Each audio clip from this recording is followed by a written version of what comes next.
O'zbekistonda hali hech qaysi brendda yo'q gibrid xolodilnik haqida eshitganmisiz? Bu Ziflerning Tidor modeli. Bugungi video obzorimizda aynan mana shu 3 ta eshikli xolodilnigimizni sizlarga tanishtiramiz. Hozirgi kunda bolalar o'rtasida zaharlanish juda ham ko'p. Buni asosiy sabablardan biri iste'mol qilayotgan mahsulotlarimizda zararli bakteriyalar ko'pligida. Xo'sh, o'zi buni kim nazorat qiladi yoki nima? Albatta, Fresh Plus.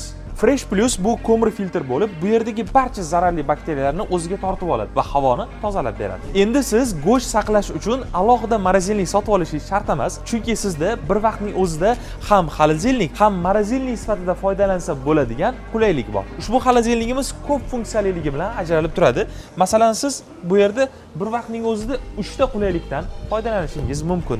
Xo'sh, bu o'zi nima uchun gibrid?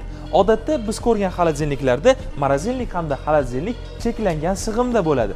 Bizning 3-blogimizda esa eng asosiy afzallik bor. Ya'ni siz buni bir vaqtning o'zida ham morozelnik, ham xolodilnik sifatida foydalanishingiz mumkin, albatta ehtiyojga qarab. Ko'rinishiga ham bitta e'tibor qaratib qo'ying. Ushbu modelimiz dizaynerskiy kolleksiya bo'ladi, ya'ni limited. Bilasiz, limited modellar odatda tanlangan odamlar uchun chegaralangan miqdorda chiqariladi.